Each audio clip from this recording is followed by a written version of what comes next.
Welcome to the MS-Perspektive podcast. Perspective with a K, as I'm German. I'm Nele Handwerker, MS patient, patient advocate and author.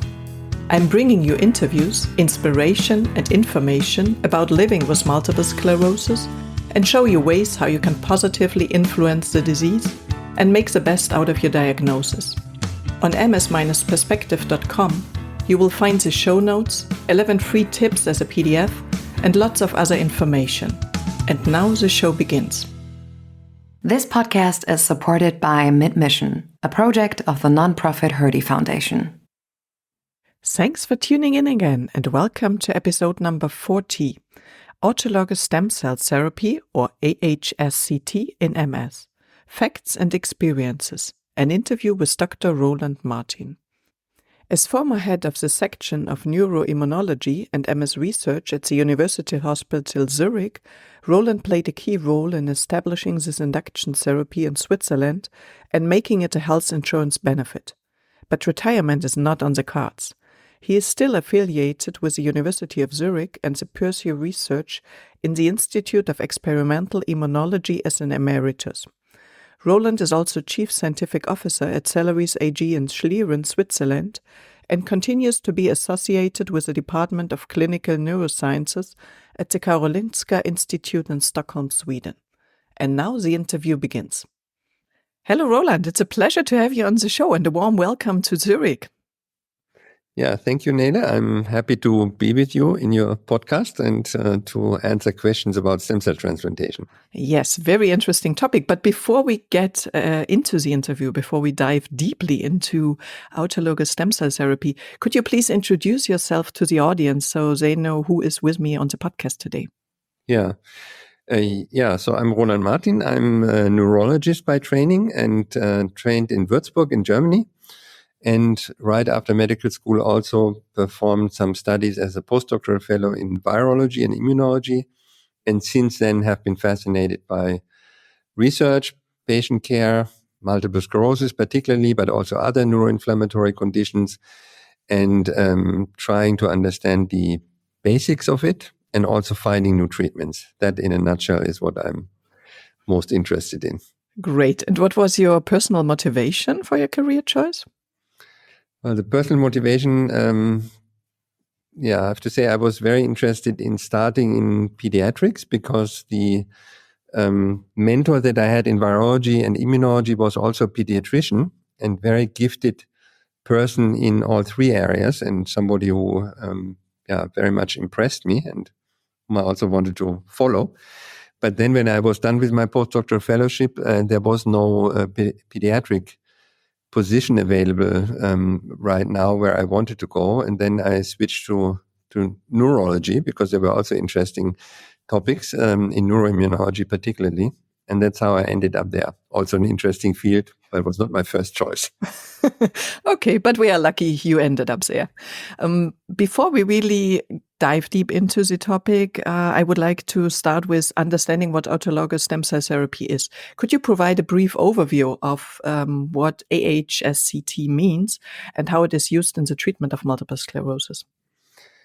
Yeah, so in a nutshell, autologous hematopoietic stem cell transplantation is a treatment in which you harvest own stem cells, so autologous, meaning from the patient or himself, and then you eliminate what you think is a misfunctioning immune system that attacks cells and structures in your brain and spinal cord, and then you infuse back the stem cell that you obtained before from the patient. And what was shown in other areas in treatment of leukemia and lymphoma is that these stem cells then build a completely new immune system and a new hematopoietic system. All the cells that are in our blood are made from these stem cells, and that is essentially the logic behind it, to eliminate completely a misguided immune system and start from scratch, so to speak, and begin with a new one. Sounds good. Is the treatment approach tailored to the individual characteristic and needs of each patient, or is it always the same depending on the clinic? Well, there are some differences in the regimens. So a regimen stands for which drugs are combined to eliminate immune cells. At the beginning, whole body irradiation was, for example, part of it. and that was then abandoned because it had too many side effects. So to come back to your question, so there are some differences in the regimens, and some clinics prefer one and some clinics another one, but it's not individualized and tailored to the patient. The patient just gives his own stem cells or her own stem cells, and then they are given back. But there is no treatment algorithm that is really individualized. Okay, yeah, that's good to know. And of course, there are probably pros and cons for each of the various regimens. Yeah, this is true. I mean, maybe easiest to understand in simple terms, there are differences in the regimens in terms of their intensity. There are regimens that are used, for example, in patients who have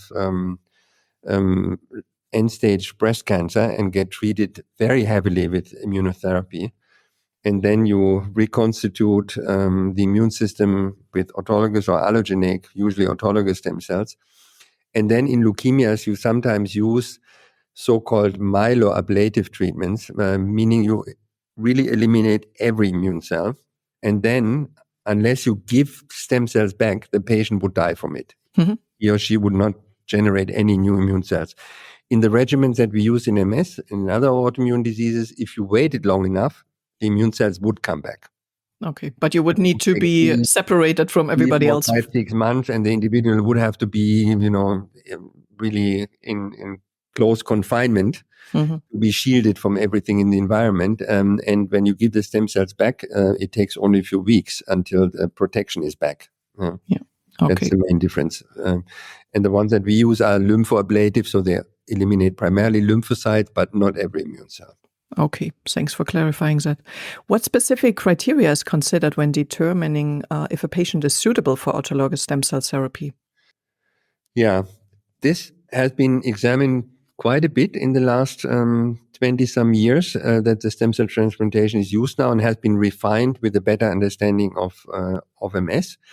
And it's now very clear that the stem cell transplantation is ideal for individuals with aggressive relapsing remitting disease, but it can also be used in secondary progressive or even primary progressive disease if there is a clear indication for disease activity.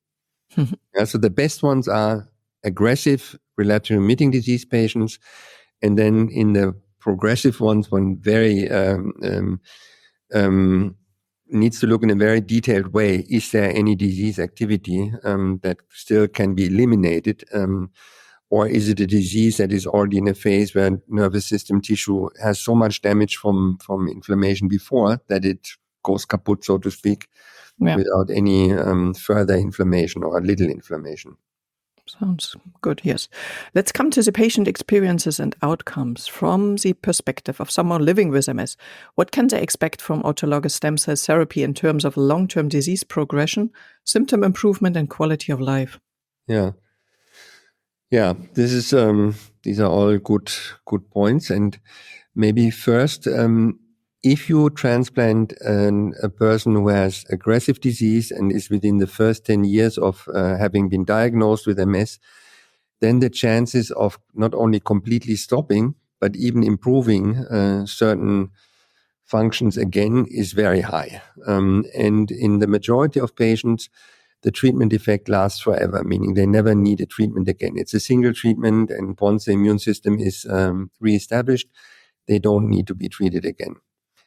Once patients are over 10 years of disease course and clinical deficits are already pretty long existing, the hope for improving is considerably lower, but what one can achieve is stabilization of the disease. So that there's no further progression, or the progression is much slower than it was before. Overall, the best patients, as I said already, are the relapsing remitting ones. And once patients are over, now to come to the quality of life, once they are over the first couple of months, they can essentially lead a normal life. They don't need any precautions or treatment again. Yeah, that's great. Yeah, this is not in every single case like this, but in 75-80% of the patients, this is what can be achieved. Great. And just to clarify it for the patients who are maybe not on such a high educational level when it comes to MS, the improvement doesn't come directly from the disease, but there is enough cognitive reserve left. And if they train hard, let's say the body is able to get back cognitive or motoric functions that were lost, but it's not due to the stem cell. It's kind of a second second thing that you get because the disease is not damaging anymore, right? Yeah, you're absolutely right. It's actually both. Yeah, the younger we are, the more compensatory functional ability the brain has. Yeah, to regain certain motor and cognitive function, just like you said. And then if inflammation is completely stopped, you don't have new damage. And fatigue, for example, is one thing that is driven by inflammatory mediators, that immune cells make. So all this can get better. But the hope that also existed for some time that the hematopoietic stem cells, so the blood-forming stem cells, turn into neurons, this was for a while discussed, is very low. Yeah, it's not completely ruled out, but when I was at the National Institutes of Health in the 90s, there were reports that women who had gotten allogeneic stem cell transplants from a male, that people found neurons in the brain that had a Y chromosome. And these could only have come from the transplanted stem cells.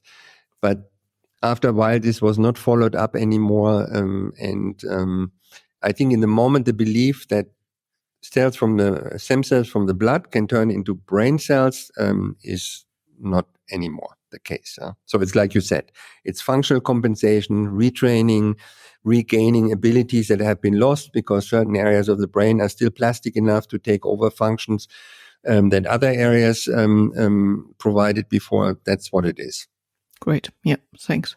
How does autologous stem cell therapy compare to other available treatments for multiple sclerosis when it comes to the terms of effectiveness?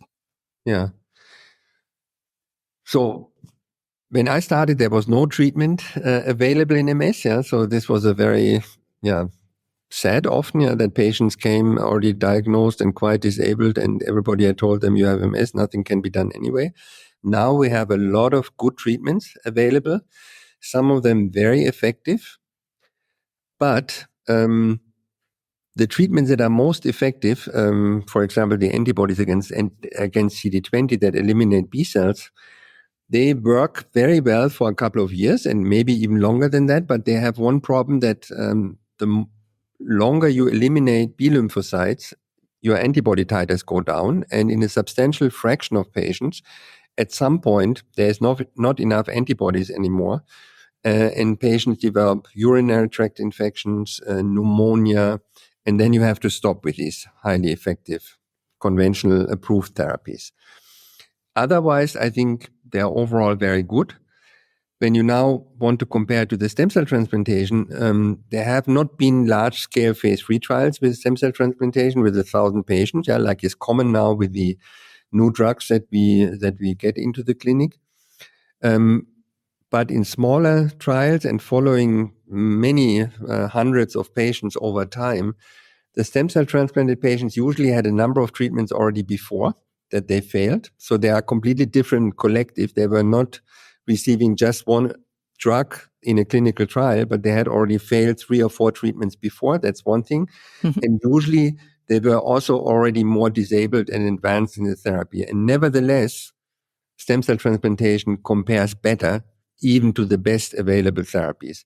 And not only that, in the treatment trials with anti-CD20 and with other drugs, usually what was looked for was the reduction of relapses and the attenuation of disability, so less disability increase. In stem cell transplantation, something completely new came up.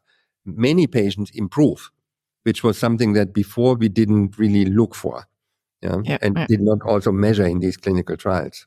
Yeah, of course. If there is no let's say expectation for a very aggressive patient that he or she could improve, then you don't put it into the goals you are looking for. Makes totally sense. Now that we heard it's really very effective treatment, what are the potential risks associated with the therapy, and how do you balance these risks against the potential benefits?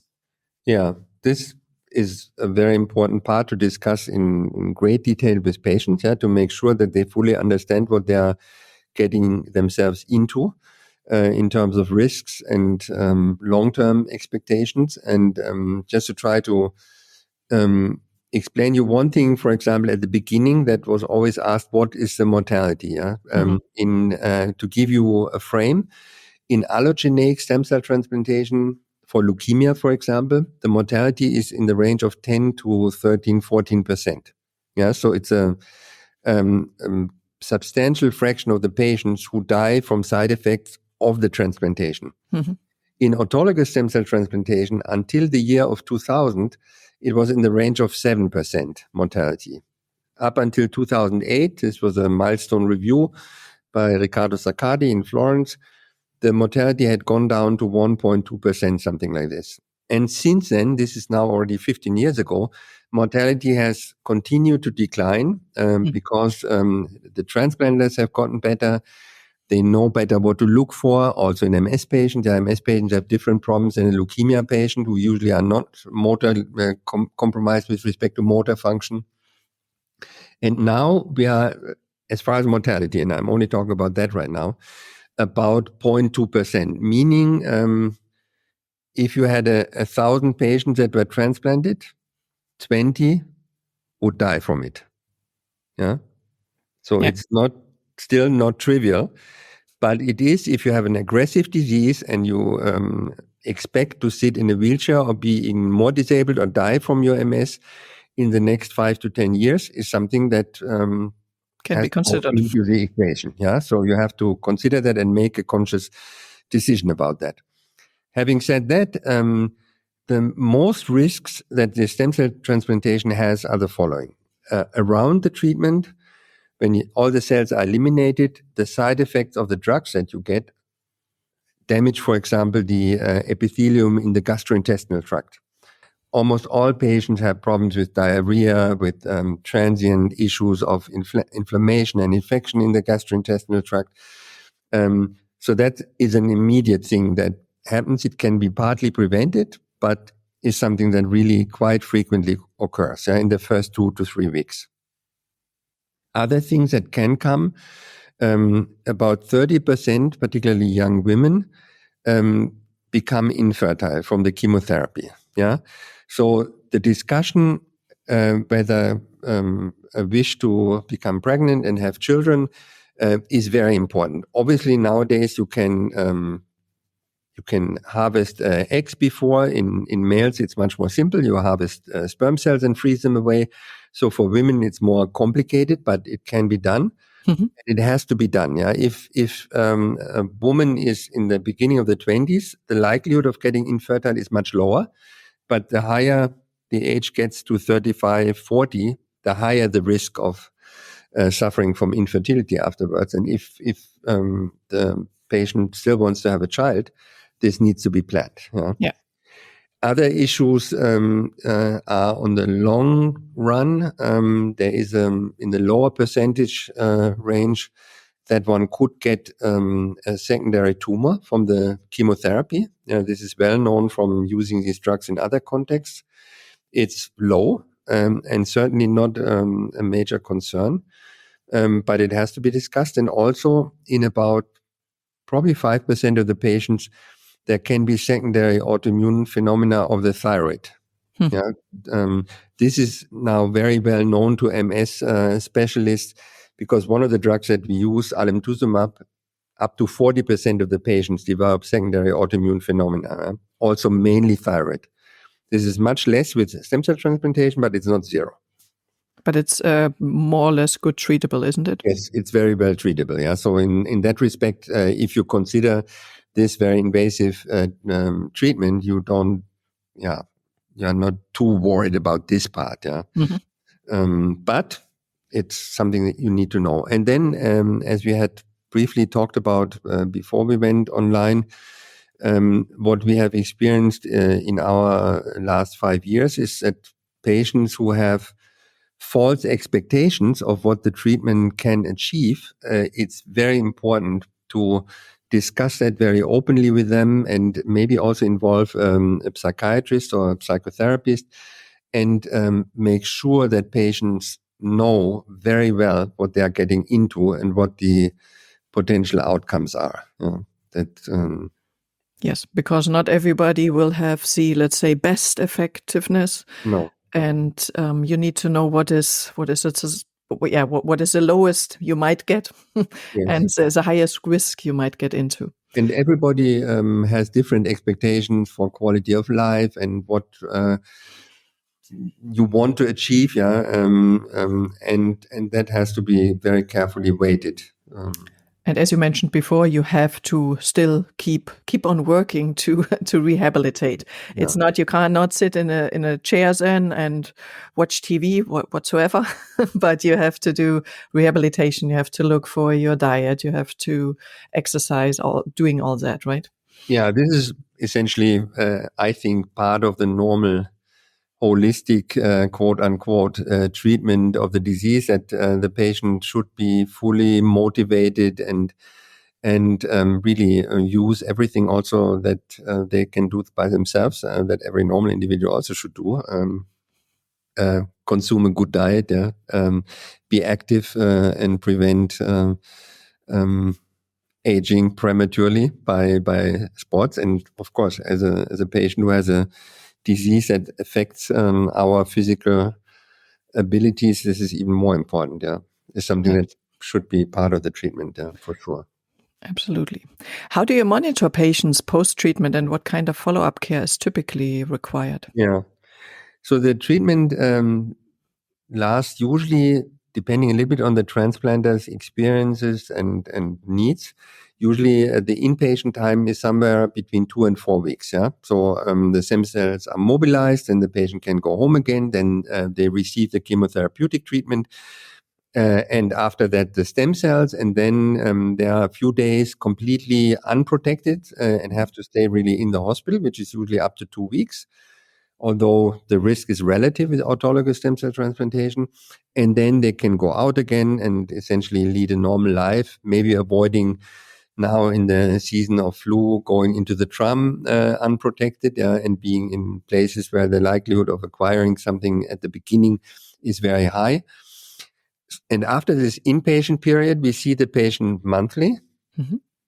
Patients get treatments with antibiotics, antivirals, and also antifungal medications for the first half year.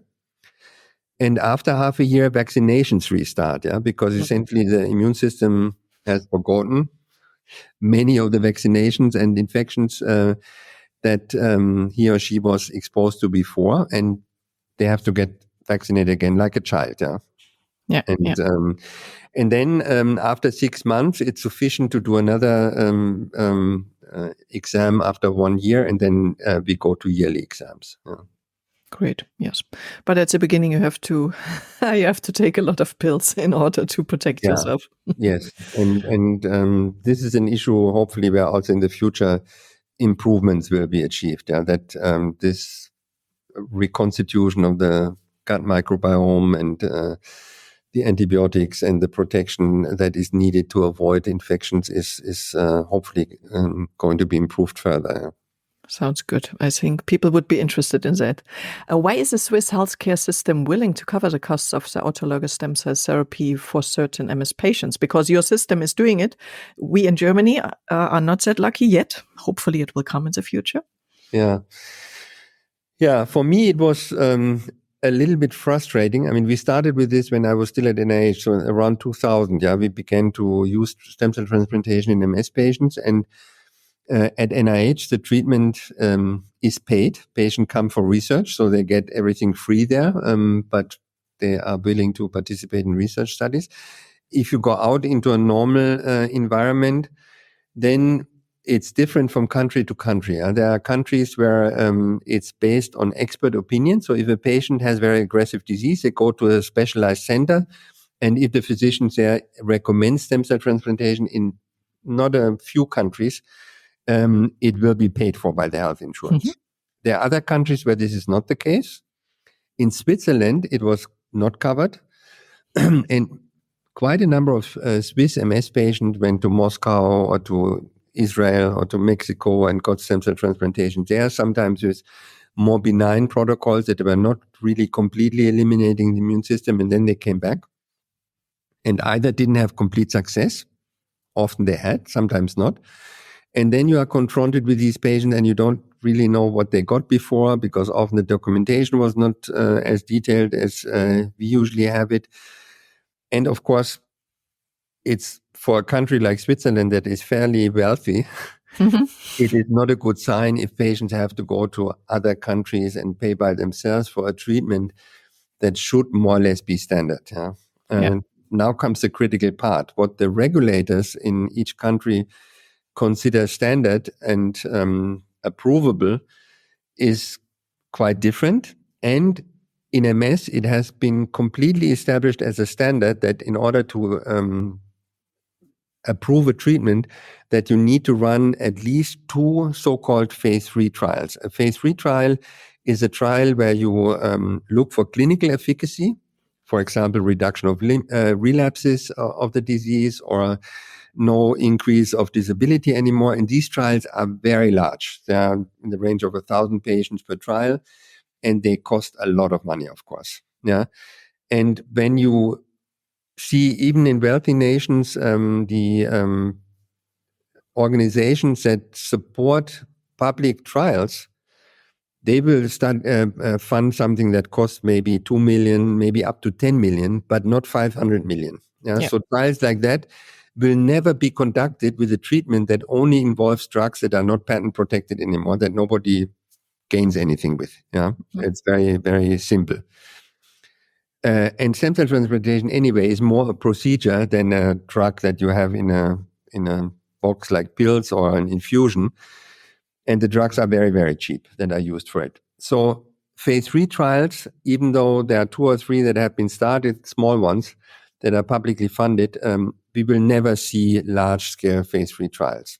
And with that reasoning, we applied here in Switzerland and argued with the health authority and said, the evidence is getting better and better and better every year. Yeah, there are small trials, there are a lot of case reports, there are even some mid-sized trials, and it's very clear that the treatment is as good or superior to the best approved therapies.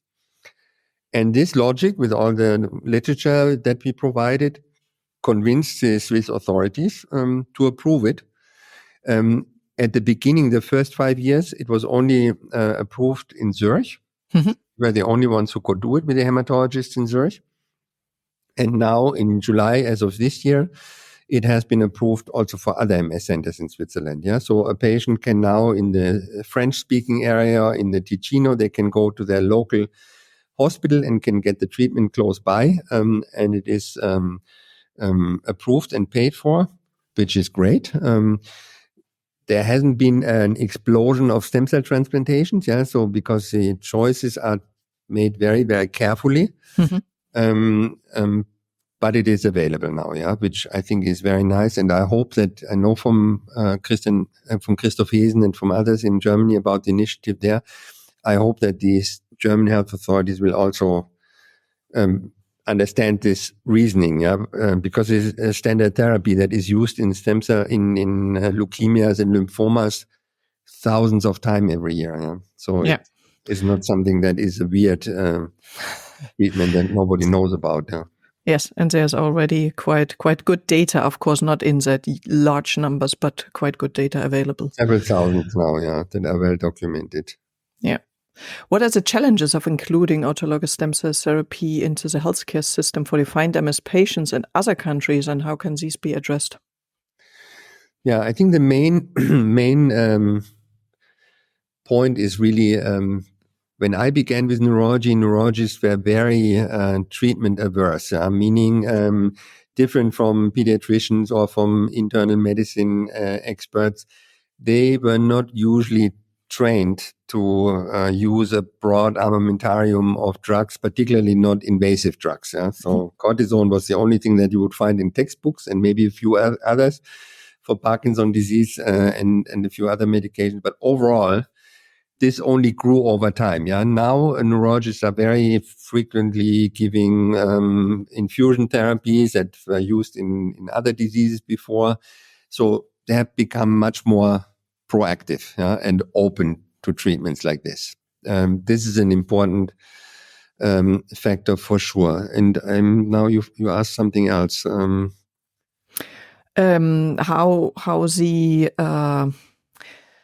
How the problem can be addressed in other countries. I mean, Okay. the challenges. Yeah. Okay. Sorry. Now I have my line also again. So the main issue is that you need to have neurologists that are interested and experts in MS, and you need to have hematologists or oncologists who perform the stem cell transplantation, because we don't do that, who very closely collaborate with each other. Yeah. And in Germany, my experience when I was still in Hamburg was often patients contacted us from further away, from the south or wherever in Germany. And in most cases, there was either an interested hematologist at the center or a neurologist, but almost never both. Yeah. Mm. So you need to really have both parties involved in this because it's a crosstalk, seeing the patients together, evaluating whether somebody's really good candidate, doesn't have internal medicine problems with the heart or any other organ, the lung, that would preclude him or her from the treatment. So it's a tight interdisciplinary activity, and it needs to involve fertility experts, infectiologists, a psychiatrist, ideally. So it's something that, the It's a team game. system needs to be ready for and cover. Yeah. And even though the treatment is a one-time treatment, it's quite costly. Yeah. My knowledge in the EU is in the range of 55,000 euros. In Switzerland, it's much more expensive. It's about 3 times as much.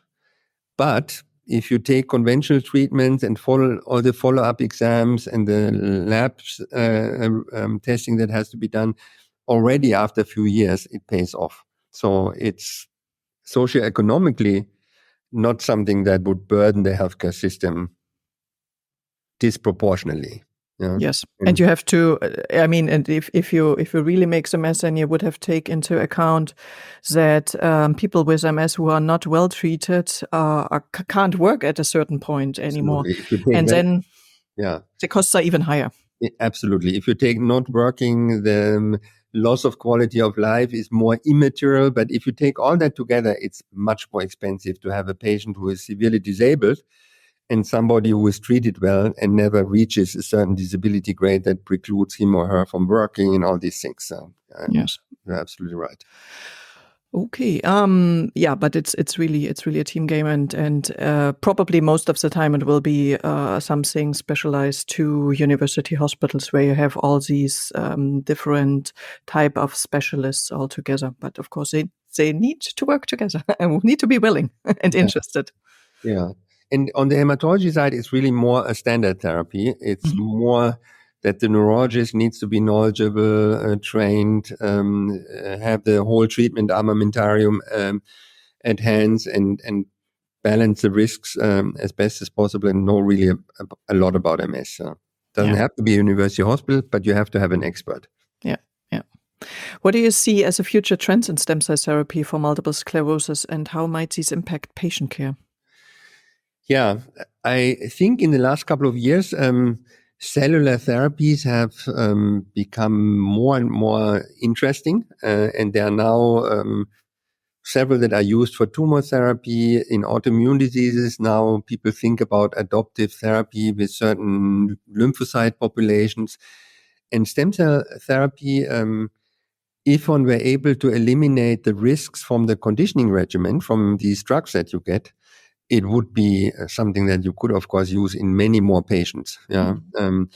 But the hurdle there is, or the problem is, that you really need to find out which combinations of so-called biologics, monoclonal antibodies, that eliminate certain cells for a certain period of time and have interactions that are desirable for MS. To find that out will be, with respect to clinical development, very complicated. And in the moment, it was the luck that MS experts just took over what is well established in the context of oncology and certain leukemias to develop from scratch antibody cocktails that would eliminate immune cells as well, but are much better tolerated, and then give the stem cells and also mobilize them in a better way. These are things that I can absolutely see that they will come, but we are not there yet, yeah. And it will require some brilliant thinkers how to do that best. Luckily, our field is gets very attractive for many brilliant minds.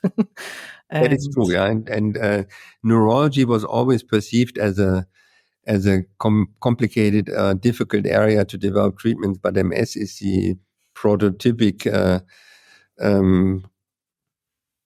indication area where it was shown that it can be very successful and rewarding for patients and physicians alike. Yes, that was extremely successful.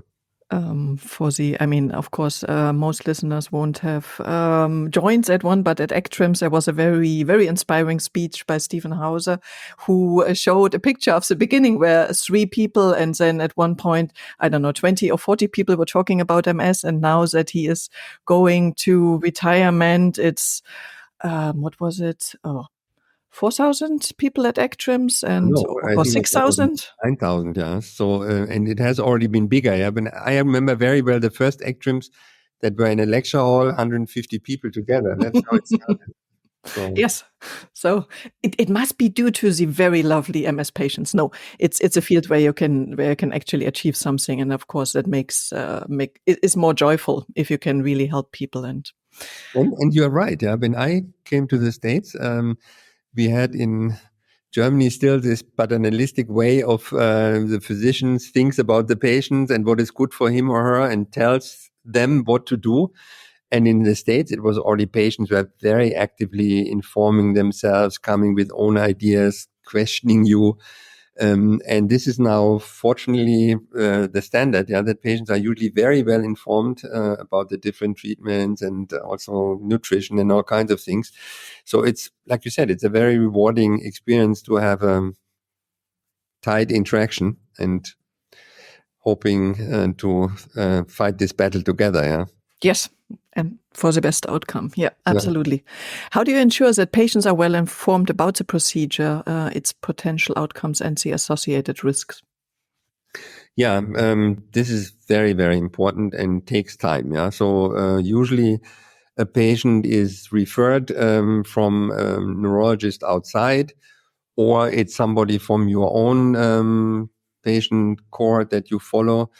And when you consider this treatment and you either actively propose it to a patient or somebody comes to you and wants the treatment, the first thing is to very detailed history taking, discussing the risks, discussing the possibilities, correcting false hopes, and also giving hope, of course, because overall the data is very promising and good.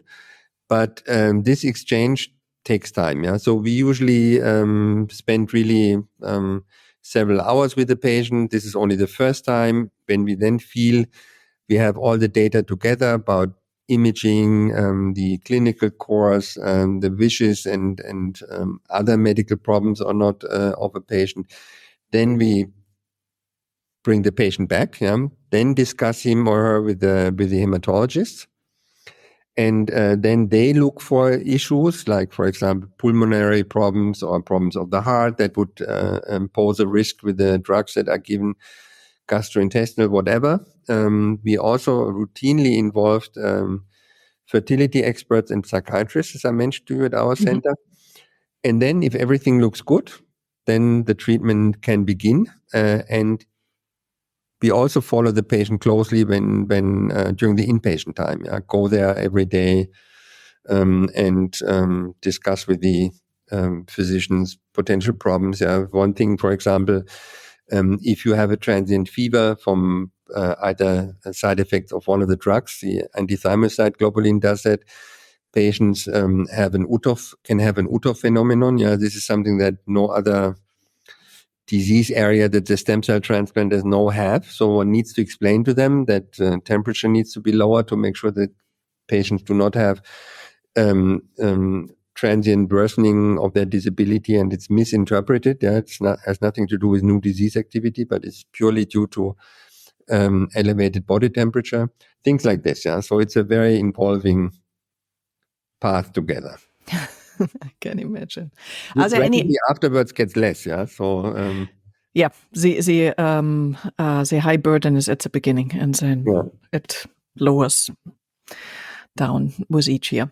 Are there any ongoing research initiatives or technological advances that you believe will further improve the efficacy of or long-term safety of this therapy?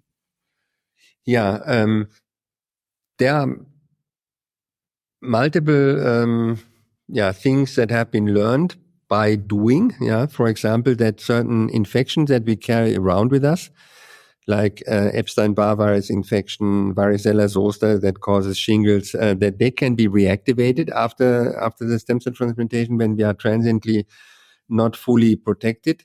And a lot of them you can vaccinate against. Yeah, so we vaccinated all patients against varicella zoster virus beforehand to make sure that their immune status is as high as possible to avoid that they get the shingles afterwards. Yeah, with EBV, there are also certain things that one can consider. The regimen determines whether CMV, cytomegalovirus, or Epstein-Barr virus reactivation is more likely or less likely to occur.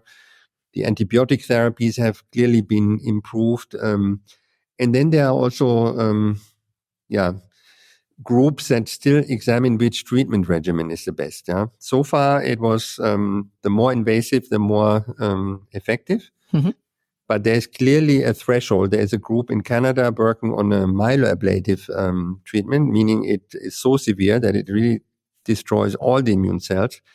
They have extremely good clinical results, but they also had several deaths over the years because patients were too long not protected. Yeah? Mm-hmm. And in Europe, no group pursues that regimen. There are two that are the most frequently used now. And research, we have, for example, intensively worked on to what extent the immune system is really renewed, and it is renewed almost completely or completely. And there are other groups who follow up on that and work on different combinations of drugs. But it's usually, it's still an area where there's not as much support as there is for drug company-sponsored approaches. So. Of course. Overall has gotten much better, I think. Yeah. That's good. Now that probably a few listeners are interested in the topic, can you recommend a certain website where people with MS can inform themselves if they belong to the groups that would benefit and get more details about the procedure? Yeah, a website that specifically discusses how the treatment works for patients or for a lay audience, as I already wrote to you before, I'm not aware of. I looked a little bit, but I didn't find anything good. What definitely helps if you Google or search for certain individuals who have been in this field for a long time and have promoted it, and are very much devoted and dedicated to it. So for example, there is a hematologist in Florence, Riccardo Saccardi, a neurologist in Genova, Gianluigi Mancardi. The two of them have done many trials together. Paolo Moraro in London, he was a former postdoc of mine at NIH, has now his own group in London. There are investigators in Sheffield, in England, several investigators in other towns all over Europe and also in the United States. Richard Bird in Chicago is a very prominent transplanter. So if you go there, you will find what they do. But I think what you are asking is a niche that should be covered. Yeah, this would be something interesting to do, to create a website that in a very objective way describes all the things that are important for stem cell transplantation. Yeah, maybe MSIF would do that at one point. Yeah. I want to have them for an interview so I can give the advice. It would be lovely. With the MSIF, we asked in, I think, 40 countries what the approval rate is and what is needed to get the treatment in different countries. So the MSIF definitely was interested. They helped us with that. And yeah, would be a very good idea. Yeah. And also timely. And for you out there, Roland provided me all these names. And if you look into the show notes or at the blog article, you will find all these names. You don't need to remember them. You can just click on the link and then you end up at the specialist. How and where can interested people follow your research activities, Roland? Yeah, it's, as I mentioned at the beginning, we are most interested in disease mechanisms. So, for example, how the most important genetic risk factor, a certain HLA gene, contributes to the disease, what is recognized by immune cells. We follow development of new treatments. Yeah, so the most important unmet medical needs right now still are therapies that repair damage in the CNS, therapies that remyelinate. Mm-hmm. Therapies that protect cells of the brain from long-term damage and from inflammation.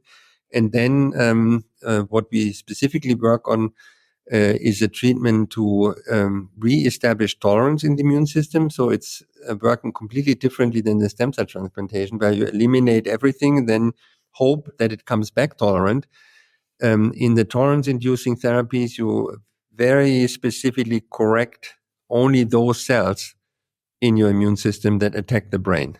It's like a hyposensitization when you have an allergy and you get repeated injections of pollen of a grass or from peanut or bee venom to tolerize yourself against the immune response against an allergen. In the tolerance induction, you do the same. Yeah, you give myelin components and other antigens in a way to the body that it recognizes them as normal and to leave them alone, and then be tolerant against that. This is not invasive at all. It's actually extremely well tolerated, but we still need to show whether it works or not. Yes. That's something. So if you look under my name, you will find a lot of these things. Unfortunately, with the exception of nutritional information, most of it is not for the patients, but rather for experts. Yeah, but maybe you come for another interview and explain it in easy to understand language. And the concept got really popular. I think it's the same with the policy, who tried to talk to the people who were once going for aggressive situations, and now the police is going to these people and talking to them and trying to lower down the aggressivity. The aggressiveness. Yeah. And I think they are quite successful. So hopefully you are as well. Yeah, we hope so too. Yeah, this would be a long-term immunologist dream come true, that you can, in diabetes or rheumatoid arthritis or other autoimmune diseases, correct very specifically the problem and leave the patient otherwise completely unharmed and without any side effects. Yeah, sounds good. Fingers crossed it will work. Thank you, Roland. Thanks. Bye-bye. I'm glad to be with you, and good luck with your podcast further on. Thanks. Bye. Okay, bye-bye. I hope you have a better understanding of this very interesting approach to treat MS and more insights on what to do, if it makes sense for you, if it may be interesting, and a choosable option, and where you can find more information. By the way, next time I'm talking about my personal review of 2023 and an outlook of 2024. So tune in again and see you next time. Thank you for listening today. I hope you found it helpful. You may also be interested in the previously published episodes and posts, which you can find at ms-perspektive.com/podcast. Perspektive with a K. You can also get a free PDF with 11 tips for your positive impact on MS at ms-perspektive.com/newsletter. If you'd like to get in touch, you can reach me at nele@ms-perspektive.com or on social media. See you next time.